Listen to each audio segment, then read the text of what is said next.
Herzlich willkommen auch noch von meiner Seite. Wir sind in einer Serie drin, wo es um den Sabbat geht. Sabbat und dann so einen Unterstrich.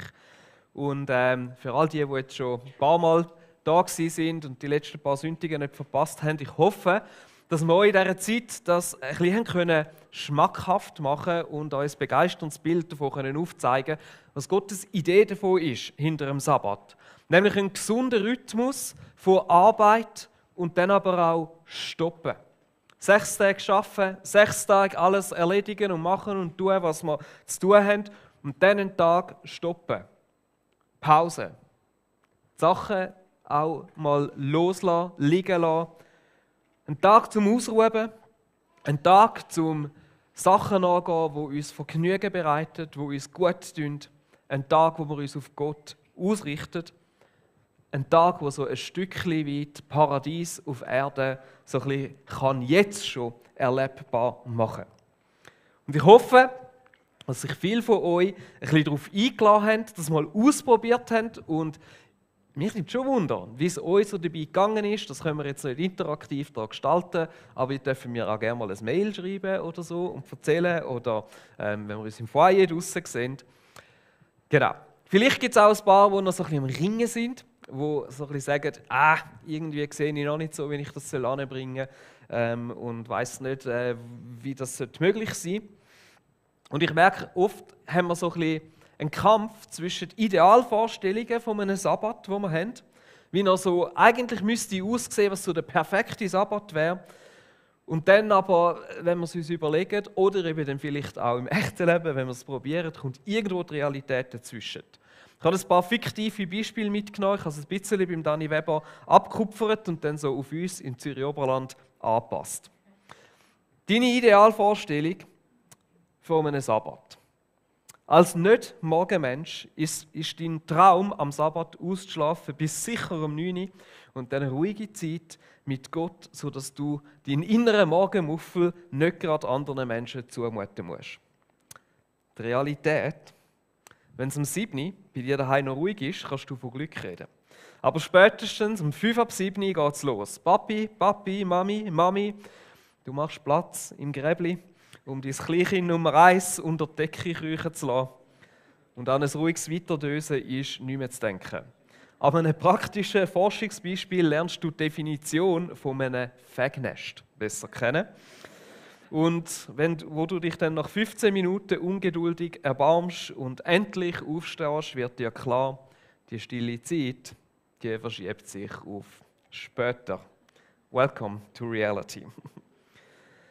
Vielleicht ist auch deine Idealvorstellung ein Kaffee im Bett und dann ein gemütlicher, ausgiebiger Brunch mit deinem Partner, himmlisch. Du geniessest die harmonische Zeit zusammen, die ihr am Sabbat das Zweite verbringen könnt. Realität: Du träumst gerade noch davon, dass dir der Brunch ans Bett serviert wird, wo dich deine Frau fragt, ob du heute den Zopf beim Steinerbeck holst und das Frühstück wirst zubereiten. Und du denkst so, schon wieder ich? Ich bin doch schon letzte Woche dran gewesen. Welcome to reality. Oder ein anderes Beispiel: Sabbat ist dein Kirchentag, also Idealvorstellung, oder? Ein inspirierender Kirchenbesuch und gute Gemeinschaft, das muss es sein. Die ganze Woche hast du dich darauf gefreut, endlich deine Seele wieder erquicken zu lassen und gestärkt zu werden und dann ein feines Mittagessen. Und auf Gemeinschaft nachher freust du dich besonders, gerade als Single-Person. Und dann hoffentlich vielleicht später mit den Paaren noch etwas unternehmen. Das wäre ein cooler Sabbat. Realität: Schon um 8:30 musst du los, um um 9 Uhr im Early Bird auf der Matte zu stehen. Du hilfst im Parkdienst mit heute. Heute regnet es und trotzdem begrüßt du alle freundlich. Heute müssen wir sagen, heute ist noch Juckerfarm-Zeug, oder? Du schaffst es knapp auf der Predigt noch in den Gottesdienst, nur zum Feststellen, dass dein Nicht-Lieblingsprediger heute auf der Bühne steht. Und nach dem Gottesdienst verabschiedest du beim Ausgang freundlich alle Besucher, um dann später einfach festzustellen, dass auch deine Freunde mittlerweile bereits gegangen sind und es beim Essen wieder einmal nicht gelangt hat für dich. Du überlegst kurz, dich anbiedern und bei jemandem nachfragen, was noch läuft. Nein, danke. Und einmal mehr verbringst du den Rest von deinem Sonntag allein. Welcome to reality. Vorbild, der perfekte Sabbat wäre mit der ganzen Familie einen Sonntagnachmittag am Pfäffikersee, ein bisschen chillen, Stand-up paddeln, später vielleicht noch grillieren. Und am besten ist es, wenn eine befreundete Familie auch mit dabei ist. Das gibt dir das Gefühl von Verbundenheit, von Freude und das Leben geniessen. Reality. Wo du die Idee für den Sonntagsnachmittagsausflug deiner Frau präsentiert hast, informiert sie dich gelassen darüber, dass das nicht wird gehen. Am 2 wirst du in der Sporthalle Buchholz erwartet. Dort pfeift dann nämlich der Schiedsrichter das Unihockeyspiel von Kind Nummer 1 an. Du darfst bzw. solltest dort das erste Spiel mitverfolgen und dann aber am 3 zum Stadthofsaal zu transferieren, wo Kind Nummer 2 im Rahmen des Jahreskonzerts der Musikschule die erste Blockflöte spielt. Und 16:30 Uhr sollst du dann aber wieder bei Kind Nummer 1 sein, um das vom Unihockey abholen. Welcome to reality. Und als letztes, dein Traum, den Sabbat auszuklingen lassen, wäre ein gemeinsames Abendessen als Familie. Und dann nachher einen ruhigen Abend, ein bisschen lesen, Beine hochlagern, ein letztes Glas Wein zum Ausklingen und dann früh ins Bett zum ready sein am nächsten Tag für die neue Woche oder genau. Reality. Teenager-Kids sind pünktlich zum Nacht aufgestanden, weil sie sind natürlich erst früh am Morgen heimgekommen. Teenager Nummer 1 ist aber weniger wegen dem Familiengemeinschaft zum Abendessen gekommen. Vielmehr braucht er deine PowerPoint-Skills für den Vortrag, den er am Montagmorgen am 8 Uhr muss abliefern muss. Am 10:30 Uhr am Abend sind er dann fertig. Und dann kommt plötzlich noch die Frage: Papi, darf ich ihn dir auch schon mal vortragen? Nur so als Testlauf. Welcome to reality, oder? So geht es doch manchmal. Und 10:30 ist eigentlich noch gut. Ich habe gerade diese Woche mit einem Kollegen abgemacht. Er sagt, es ist regelmäßig 1:30 geworden oder so. Genau. Vielleicht hast du dich oder irgendeinem von diesen Beispielen ein bisschen wiedergefunden. Und ich glaube, so gern, dass wir es hätten, dass der Sabbat so ein Tag ist, wo wir wirklich frei nach unserem Gutdünken gestalten können. Wir alle haben ein Umfeld. Und das Umfeld erinnert uns immer wieder daran, dass wir eben leider nicht ganz allein sind und dass sich die Welt auch am Sabbat nicht einfach nur um mich dreht. Und darum schauen wir heute, nachdem wir bereits angeschaut haben, was Sabbat für mich ist, was der Sabbat mit Gott zu tun hat, auch an, was der Sabbat und dieses Umfeld miteinander zu tun haben. Weil wenn wir versuchen, den Sabbat als so einen besonderen Tag zu gestalten, dann nehmen wir unser Umfeld oft als erstes so ein bisschen als ein Widerstand wahr. Etwas, das uns daran hindert. Und bei den einen ist manchmal sogar das Umfeld der Grund, warum sie sagen, hey Sabbat, das funktioniert bei mir nicht, mit meinem Umfeld, vergiss es. Und ja, wir haben ein Umfeld. Und ja, wir müssen uns dem stellen und irgendwie einen Weg finden. Und ich möchte mit euch ein paar so Hindernisse, die das Umfeld manchmal ist, anschauen und ein paar praktische Tipps geben. Das erste so Hindernis ist, dass unser Umfeld eben Ansprüche an uns hat. Dein Ehepartner, deine Kinder, die haben Ansprüche und das ist berechtigt. Die dürfen das auch haben. Und dann sind da aber vielleicht auch noch deine Freunde, deine Nachbarn oder gar deine Chefin oder dein Chef oder sonst ein Arbeitskollege, der vielleicht sogar am Wochenende sich bei dir meldet. Und diese Sachen müssen wir uns irgendwo stellen und irgendwo auch lernen, einen Umgang mit dem zu finden. Klassiker bei mir, oder? Wir haben Montag, unseren Sabbat, und irgendwann klingelt meistens ein Telefon oder ein WhatsApp kommt rein und irgendjemand aus der Kirche hat eine Frage, ein Anliegen, ist gerade jetzt am Planung machen, im PCO und so weiter. Völlig verständlich, oder? Aber was mache ich mit dem und in dem hinein? Ein paar Anstöße, die uns helfen können, mit so Ansprüchen umzugehen. Das eine ist sicher Planung und Absprache. Egal, ob in Bezug auf dein Umfeld und als Tipp auch sonst, im Generellen, wenn es um den Sabbat geht, das ist etwas, wo wir in der Pilotgruppe, die das ausprobiert haben, ganz klar gemerkt haben, ohne Planung kein entspannter Sabbat. Es braucht auch ein Anhocken, sich Gedanken machen, wie verbringen wir den Sabbat, damit das klappt. Und gerade in einem Umfeld mit mehreren Leuten, wo man eben nicht ganz allein ist, hilft es, sich einmal abzusprechen, wer hat wann mal einen Moment für sich. Wie stellen wir uns das vor? Wie lang? Was muss überhaupt vorbereitet oder erledigt werden, damit es ein entspannter Sabbat wird? Muss noch posten gehen jemand? Können die Kinder die Hausaufgaben vorher machen? Muss noch aufgeräumt werden? Und so weiter. Das ist das eine, was hilft. Das Zweite ist auch mal anschauen, was sind denn wirklich echte und was sind vielleicht auch einfach nur vermeintliche Ansprüche. Nicht jeder Anspruch ist ja wirklich einer. Wir haben manchmal so die Tendenz, dass wir uns für Sachen verantwortlich fühlen oder in etwas einen Anspruch spüren, wo eigentlich gar keiner ist. Wir sehen so etwas zum Beispiel in der Bibel, wo Jesus bei Maria und Martha zu Gast war. Er war bei ihnen zu Hause und während Maria sich zu Jesus gesetzt hat und mit ihm geplaudert hat und ihm zugelassen hat, hat sich Martha zuständig gefühlt, zum Gastgeber zu sein und fürs Wohl der Gäste zu sorgen und ist die ganze Zeit am Umrennen und sie hat es nicht so cool gefunden. Und sie hat dann irgendwann ein bisschen bei Jesus reklamiert und gesagt, hey, was soll das, dass ich da alles machen muss? Und Maria macht nichts. Und Jesus sagt ihr, Martha, Martha, du bist wegen so vielem in Sorge und Unruhe, aber notwendig ist nur eines. Maria hat das Bessere gewählt. Also er sagt ihr basically, hey, es wäre gar nicht nötig gewesen, dass du so ein Tamtam machst. Ich habe das gar nicht unbedingt wollen. Es ist gar kein Anspruch an dir vorhanden gewesen. Und vielleicht ist es eben auch in unserem Leben manchmal so, dass gewisse Ansprüche nicht unbedingt ein Anspruch sind. Dass nicht jeder spontane Besuch jeden Wasserhahn, den wir haben in der Wohnung, nach Fingerabdrücken untersucht. Oder dass es nicht jedes E-Mail oder WhatsApp auch unbedingt am gleichen Tag noch muss beantwortet werden. Auch wenn es vielleicht um Kirche geht. Dass es andere vielleicht sogar völlig in Ordnung finden, wenn man ihnen sagt, hey, heute habe ich frei, ich kümmere mich morgen um das.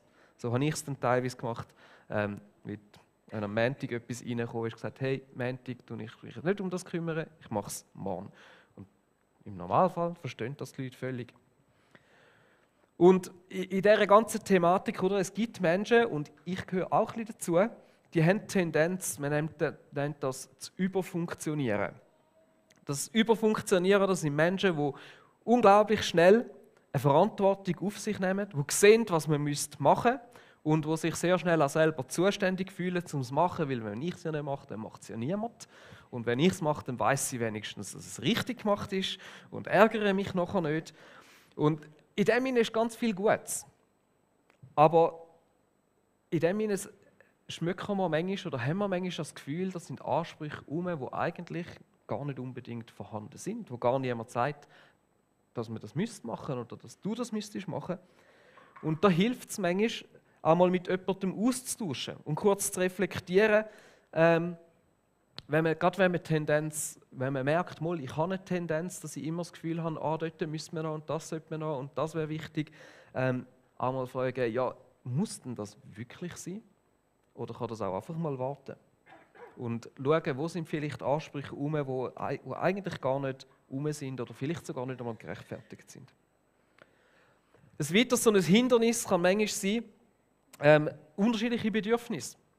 Klassiker, oder? In Familien, in Ehen ist man manchmal einfach auch unterschiedlich, wenn es darum geht, wie möchte man den Sabbat gestalten. Die einen möchten lieber daheim bleiben und Zeit auf dem Sofa verbringen und lesen und jemand anders würde lieber in die Natur raus, etwas erleben, sich ein bisschen bewegen.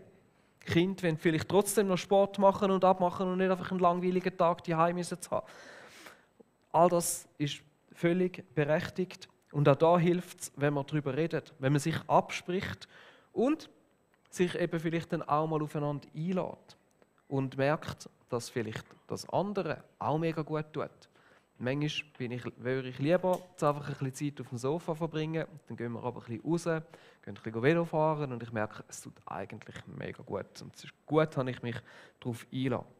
Und da muss man manchmal Kompromiss finden. Schauen, wo gibt es vielleicht auch sinnvolle Kompromisse. Und vielleicht darf auch einfach abwechslungsweise mal die Person ein bisschen mehr bestimmen, wie der Sabbat ist, und das nächste Mal die andere Person. Und so kann man ein bisschen aufeinander eingehen. Etwas anderes, was man auch mal sich überlegen kann, ist ein Bedürfnis wirklich ein Bedürfnis oder ist es auch einfach ein Skibedürfnis?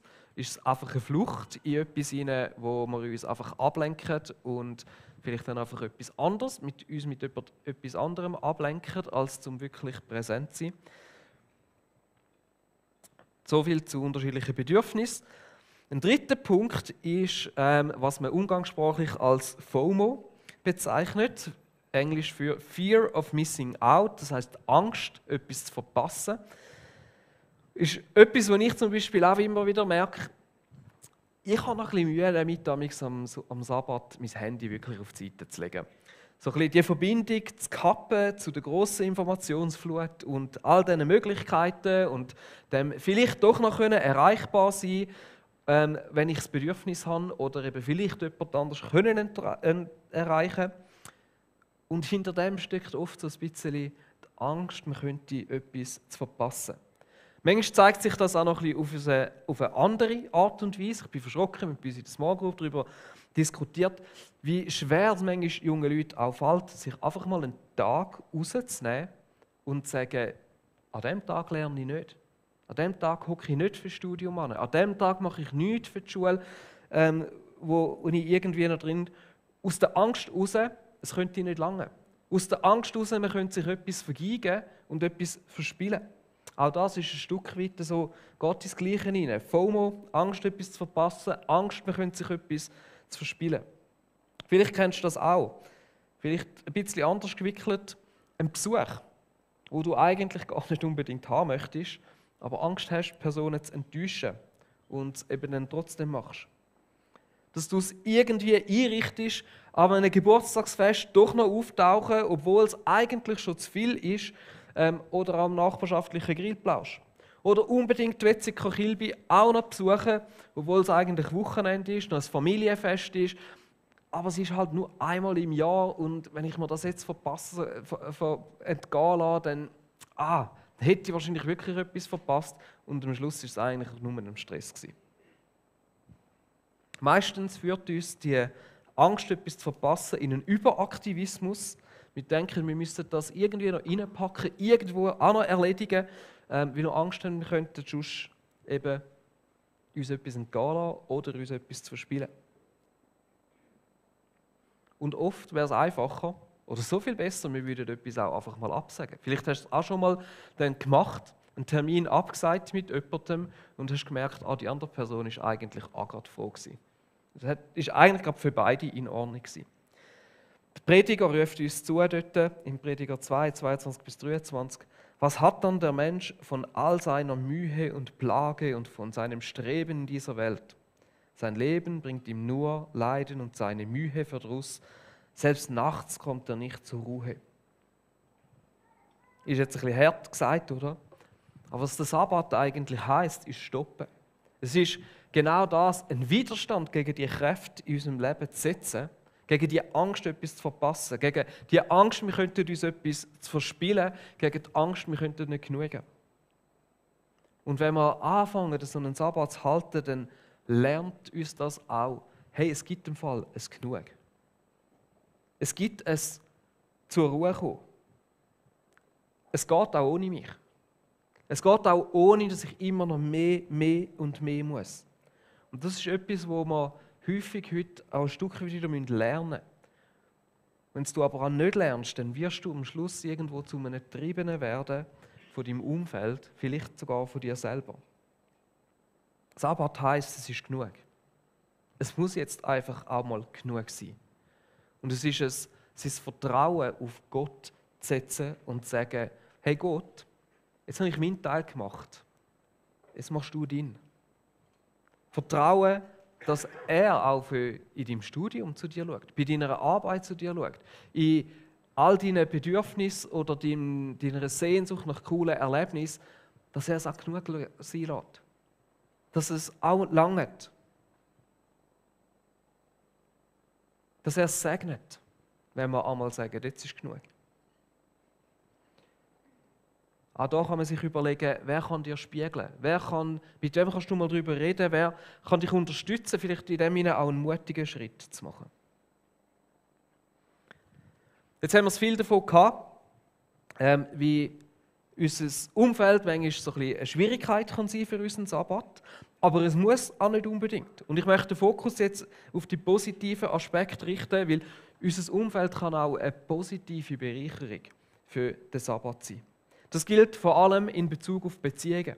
Der Sabbat ist nicht ein Tag, der dafür gedacht ist, dass wir einfach nur Stille und Einsamkeit haben, uns zurückziehen und einen Tag vom Sofa oder im Bett verbringen, sondern Gemeinschaft ist auch ein Aspekt, der am Sabbat zelebriert werden darf. Der Sabbat ist ein Tag, wo wir uns freuen über diese Beziehungen und die Familie, die wir haben. Bei den Juden wird der Sabbat meist mit einem Sabbat-Dinner am Freitagabend gefeiert. Sie gehen zuerst in die Synagoge und dann gibt es ein festliches Mahl daheim. Und das ist ein Mahl, das nicht exklusiv ist nur Family, sondern sehr oft sie auch Gäste dazu einladen, egal, sogar teilweise solche, die man nicht so gut kennt. Ich habe gerade diese Woche einen Radiobeitrag über Freundschaften, wenn man älter wird und so weiter, und da hat ein Jude, der in die Schweiz ist, das gerade als ein Beispiel genommen, dass sie oft am Sabbat-Dinner Leute einfach einladen, um sie besser kennenlernen. Das ist nicht eine soziale Verpflichtung, sondern einfach aus Freude und sagen, hey, geniessen wir so einen Abend miteinander. Und ich erinnere mich gerne an so Abende zurück, wo wir sagen, ja, das war ein Stück weit Himmel auf Erde. Ungezwungen, das Leben feiern, gemeinsam lachen, einander Anteil geben an dem, was man erlebt, sich an gute, aber auch an schlechte Zeiten erinnern. Und spannend ist, dass es nicht ein Zufall ist, dass Gott gerade in die jüdische Kultur ganz viel so fest integriert hat. Es ist ein Feiern oder ein Fest von der Erinnerung und Dankbarkeit. In all diesen Festen liegt ein Aspekt drin, von man schaut zurück in die Vergangenheit und erinnert sich daran, hey, Gott hat schon mal, Gott hat das gemacht, das ist passiert, und es ist dann aber gleichzeitig ein Vorgeschmack in die Zukunft hinein. Hey, wenn er das schon gemacht hat, dann kann er auch in der Zukunft wieder. Und er wird wieder. Und er sich freuen an dem. Ein paar praktische Anstöße. Einander Anteil geben ist etwas, wo zu dem Sabbat kann gehören in Gemeinschaft. Bei der Steffi und bei mir gehört es zum Beispiel dazu, dass wir kurz miteinander austauschen, für was sind wir dankbar in dieser Woche. Was sind Highlights gewesen? Wo haben wir Gott irgendwo erlebt? Eine Familie hat uns gerade letzte Woche erzählt, dass sie jetzt in dieser Serie so einen Familienrat eingeführt haben, wo damit anfängt, dass jeder dem anderen ein Kompliment macht. So eine coole Idee. Vielleicht kann es auch einfach sein, Kinder segnen für Situationen, die sie haben, gut über sie aussprechen. Eine weitere Idee ist, bewusst Zeit mit Freunden zu verbringen. Am Sabbat. Ob jetzt das in der Kirche ist, daheim, ob das ist, dass man irgendwie an den See geht oder einen gemeinsamen Spaziergang oder sonst etwas Cooles miteinander unternimmt. Gastgeber sein ist auch so etwas, was man am Sabbat machen darf und gute Freunde, eine andere Familie einladen und miteinander das feiern und eine gute Zeit geniessen. Vielleicht kann man sogar sagen, Scheiß aufs Abräumen und Abwaschen und Abtrocknen machen wir später. Und wenn er das und etwas anderes ist, in dem Sinne auch Gemeinschaft in der Kirche zu geniessen. Man kann nach dem Gottesdienst sogar hier essen und das Gute an dem ist, du musst nicht abwaschen und abtrocknen, du musst nicht einmal selber kochen. Tipptopp. Und in dem Sinne darfst du es gerne auch spontan sein. Ich glaube, das Wichtige am Ganzen ist Gemeinschaft und nicht die Perfektion. Und da haben wir manchmal ein bisschen Mühe, das loszulassen und haben das Gefühl, die Wohnung muss dann auch sehr, sehr sauber sein, wenn man Leute einladen. Vielleicht auch nicht. Etwas weiteres, wo die Gemeinschaft und das Umfeld gut interagieren kann, ist so ein Sabbatritual, wo uns helfen kann, dass das Umfeld nicht als ein Widerstand, sondern vielleicht sogar zu einer Unterstützung kann werden.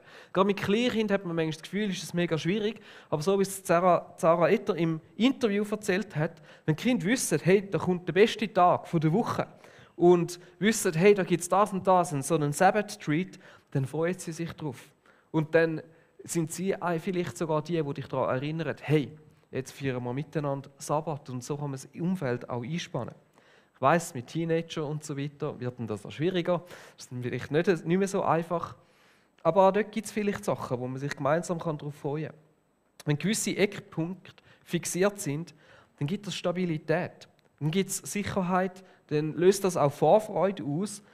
Und es hilft, dass man nicht jedes Mal wieder neu entscheiden muss, was jetzt genau in Sabbat gehört und was nicht, Und es hilft, es macht das Ganze ein bisschen einfacher. Eben so Beispiel wie so einem Familienrat, eine Dankbarkeitsrunde, wie es Steffi und ich machen, ein Lieblingsessen, gemeinsam einen Wein auftun, in den Gottesdienst zu gehen, sich segnen für die kommende Woche. All das können so Rituale sein, die man allein oder als Familie machen kann, die einem helfen, in dem eine Struktur zu finden. Und dann der dritte Punkt, etwas, das ich nochmal herausheben möchte, der Hannes hat das letzte Mal schon gemacht. Kirche ist, ehrlich gesagt, ein geniales Umfeld für den Sabbat. Ich liebe es. Da sind so viele Aspekte vom Sabbat drin aufgenommen und abgebildet. Eine klare Hinwendung zu Gott, ein gleichzeitiges und gemeinsames mit anderen können zusammen feiern. Und es ist eine Gewohnheit, die Jesus uns bereits vorgelebt hat.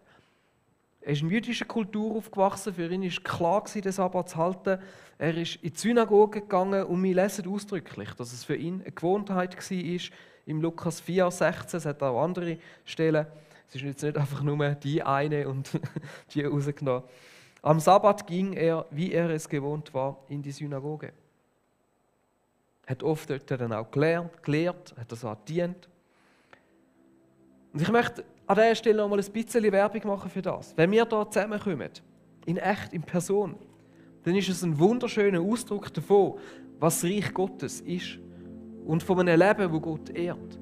Von einer Gemeinschaft, die das abbildet, was Jesus in der Bibel, was Gott in der Bibel reingebracht hat, was die Schöpfung eigentlich sein soll. Und vielleicht ohne zu viel ausholen, ein bisschen, was ich damit meine. Nur schon mit der Entscheidung, da zu sein, setzt du bereits einen Widerstand gegen die gesellschaftlichen Prägungen, mit denen wir manchmal kämpfen. Zum Beispiel gegen die Unterteilung in verschiedene Gesellschaftsschichten, die heute normal sind. In Arm und Reich, in mehr oder weniger gebildet, in schöner, weniger schön und so weiter. Wenn wir miteinander das Abendmahl nehmen, ist das ein Moment, wo wir uns bewusst werden, dass vor Gott wir alle gleich sind. Wenn wir da drin hocken und du da reinkommst, wir sind alle vor Gott gleich.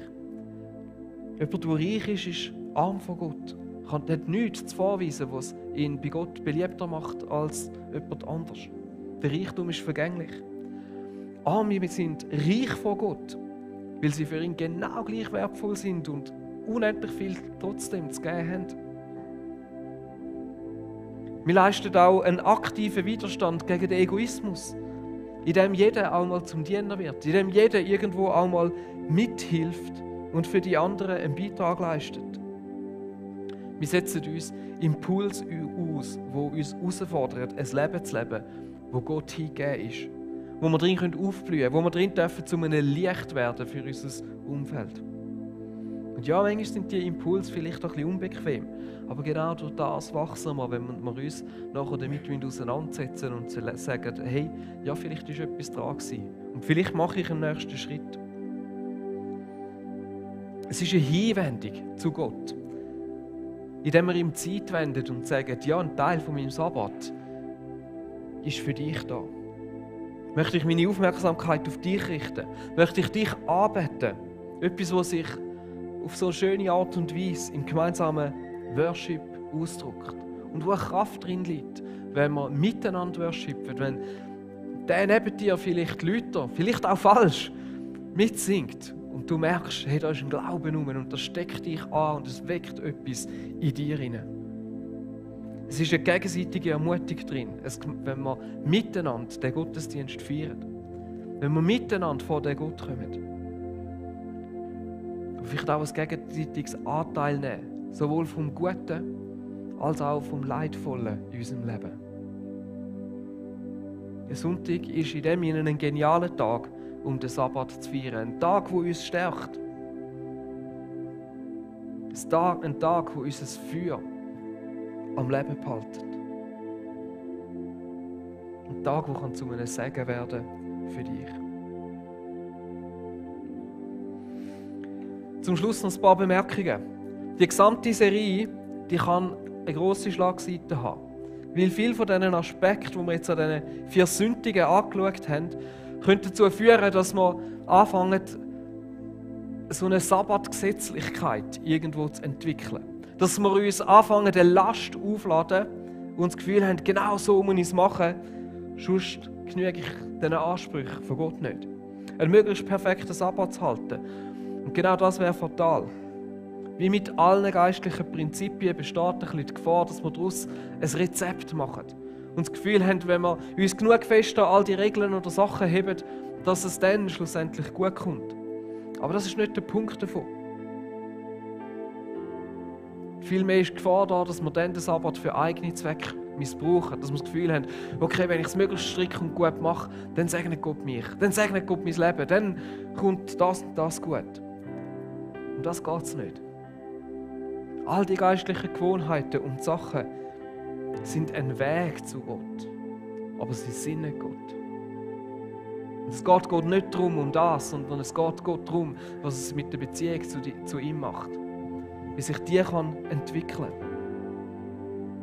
Und ja, es sind Prinzipien in diesen Lied ein Segen. Das Sabbatgebot ist eines der 10 Gebote. Und die 10 Gebote sind Wegweiser zum Leben. Es ist das, was Gott ausdrücken damit, um zu sagen, halt dich an diese Sachen. In dem liegt Leben. In dem liegt Gutes. In dem liegt das, was dir gut tut. Und das Gegenteil davon, in dem liegt Vergänglichkeit. In dem liegt vielleicht der Tod. Darum ist der Sabbat eine Einladung, heute schon, an dem Anteil zu haben, an dem ewigen Leben einen Anteil zu haben und vielleicht sogar ein bisschen jetzt schon zu erleben.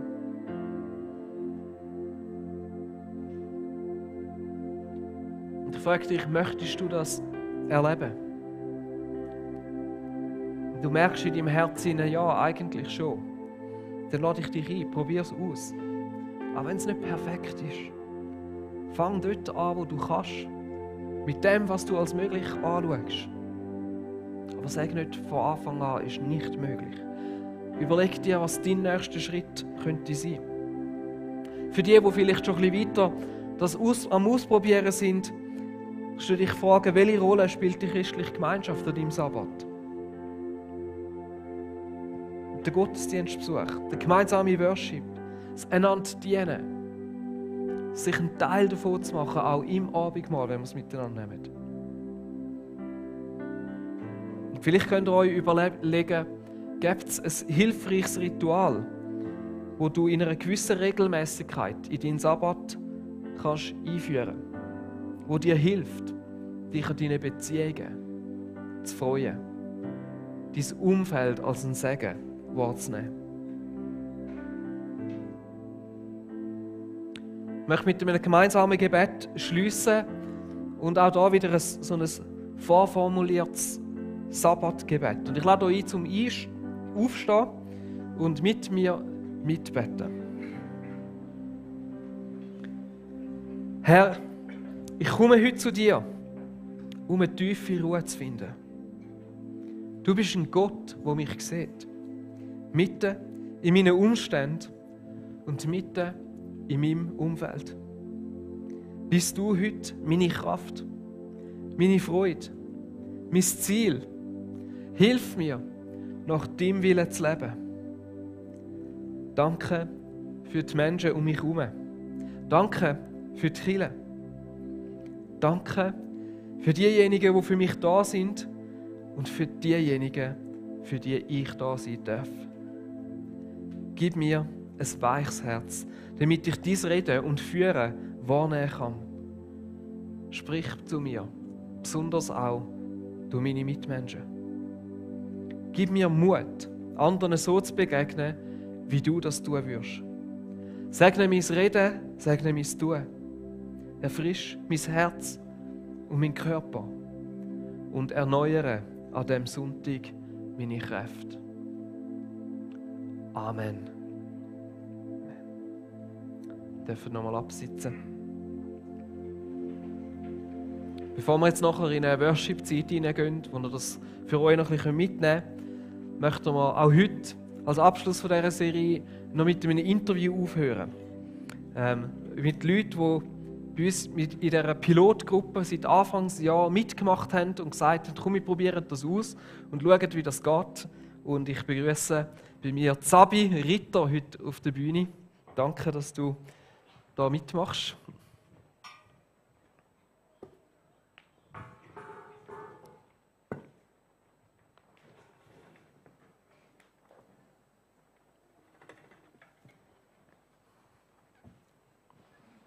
Hoi Sabi. Hallo, morgen miteinander. Sehr gut, das tönt. Hey Sabi, du hast auch vor einem halben Jahr so ein bisschen angefangen, das jetzt ganz bewusst auszuprobieren. Erzähl uns mal, wie sieht dein Sabbat aus? Ja, also mein Sabbat enthält recht viel von den Elementen, die wir in den letzten Sündigen schon davon gehört haben. Es startet am Morgen mit einem Startritual. Also vielleicht noch dazu zu sagen, wir feiern den Sabbat am Sonntag, 12 Stunden lang. Hat verschiedene Gründe, einfach weil wir gemerkt haben, den Samstagabend zu integrieren, ist in unserer Situation recht schwierig. Genau, und das Startritual ist Cappuccino und Gebet. Und das ist gleichzeitig auch so unser Sabbat-Treat, wo wir es ja schon davon hatten, etwas, was es bei uns nur am Sabbat gibt. Cappuccino. Nicht Gebet. Cappuccino. Wichtig, gut. Genau.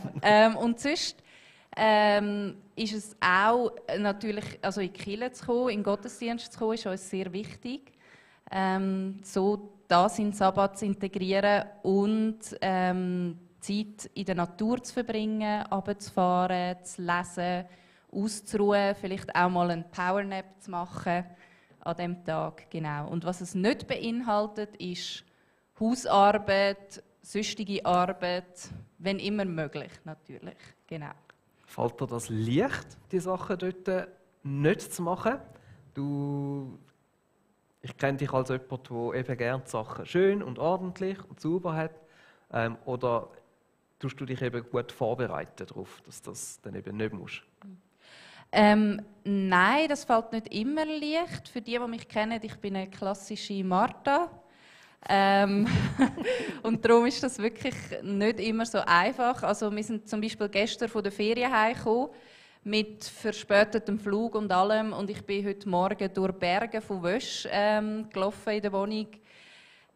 Es ist nicht einfach, aber ich finde, es lohnt sich. Und wie du schon gesagt hast, häufig hilft einfach eine gute Vorbereitung auf den Tag. Also es ist wie so die halbe Miete, den Sabbat im Vorfeld zu planen. Und das hingegen fällt mir relativ leicht, weil ich tue mega gerne planen. Und das Planen vom Sabbat ist wie so für mich schon halber Sabbat. Und die Vorfreude wird durch das geweckt bei mir. So gut. Du hast ja gesagt, du bist ja grundsätzlich eher ein bisschen, oder würdest dich jetzt eher als introvertiert bezeichnen. Vielleicht manchmal das Bedürfnis auch weniger da, jetzt am Sabbat noch grosse Gemeinschaft zu haben. Wie und warum ist es trotzdem ein Teil von deinem Sabbat? Das stimmt. Und da unterscheidet sich zum Beispiel mein Mann und ich recht fest. Er ist sehr extrovertiert und tankt auf im Kontakt mit den Leuten. Und mich kostet das eher Energie. Das Gute ist aber, es ist wie durch den Gottesdienstbesuch ist es automatisch Teil vom Sabbat. Und das ist wirklich auch der Ort, wo ich jetzt persönlich vor allem Gemeinschaft lebe am Sonntag. Im Kontakt mit den Leuten, gerade wenn man im Einsatz ist, man hat mit so vielen Leuten zu tun. Und auch die perfekte Gelegenheit, die wir haben, um nachher da essen, noch zusammenhocken, Leben teilen, miteinander schwätzen. Ja, das ist wie so der Teil. Und nachher langt es dann auch für mich so. Meistens.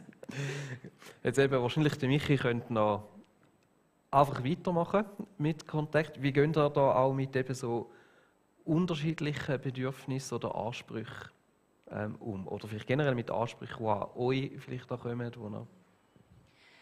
Für uns ist wichtig, dass wir im Gespräch bleiben und so miteinander auch aushandeln, wie sieht unser Sabbat aus, wie sieht der Tag aus, ist allenfalls noch Treffen mit Familie oder mit Freunden Teil davon. Wenn ja, dann müssen wir schauen, dass wir sonst irgendwie noch Zeiten von der Ruhe haben, vom Rückzug. Genau. Einfach wichtig ist für uns im Gespräch zu bleiben und dort irgendwo auch Kompromiss zu finden. Genau. Du hast ja ganz am Anfang auch eher mal für dich gestartet. Wie ist das so? Hat das funktioniert oder wie habt ihr euch da? Das war tatsächlich manchmal lustig, weil dann war es irgendwie Sonntagnachmittag und ich bin auf dem Sofa gelegen und habe gelesen, so die Füße aufgelegt. Und der Michi ist durch die Wohnung durchgewuselt und hat E-Mails gelesen und Sachen gemacht. Und ich habe wirklich, ich glaube für uns beide, er hat wahrscheinlich auch ein paar Mal gedacht, ich würde eigentlich auch noch gerne einfach auf dem Sofa liegen, aber ich habe noch 17 Sachen zu erledigen. Und ich habe manchmal auch gedacht, irgendwie, ich komme fast ein bisschen ein schlechtes Gewissen über, wenn ich jetzt da so unproduktiv bin. Aber das Coole ist, dass der Sabbat auch ansteckend ist, haben wir erleben. Und jetzt ist es wirklich auch so unser gemeinsames Ding geworden. So cool. Was würdest du sagen, was hat es für eine Auswirkung in dein Leben, wo du merkst so? Ich habe, wie viele Leute auch, vor nicht allzu langer Zeit so eine Phase gehabt, wo ich energietechnisch ein bisschen an die Grenzen gekommen bin. Und es ist wie, den Sabbat einzuführen und zu halten und zu feiern, ist wie so eine Weiterführung von einem Prozess, der in dieser Zeit schon angefangen hat bei mir. Von mehr zur Ruhe kommen. Es hat viel auch mit diesen Ansprüchen zu tun, wo auch ich an mich selber hatte. Und ich merke, wie andere auch schon berichtet haben in den letzten Sündigen, es hat wirklich eine Auswirkung auch ins Leben von Montag bis Freitag. Weil in dieser Zeit, im vorletzten Frühling, bin ich manchmal, ehrlich gesagt, am Montagmorgen zu der Arbeit gefahren und ich habe gebrüllt im Auto, weil ich nicht gewusst habe, wie ich von der Energie her diese Arbeitswoche arbeiten soll. Und das, merke ich, ist auch unter anderem durch den Sabbat komplett anders, wie ich jetzt nur schon am Montag in die Woche starte. Wow, mega cool. Danke dir vielmals für das ehrliche Teilen. Geben wir ihr doch einen großen Applaus.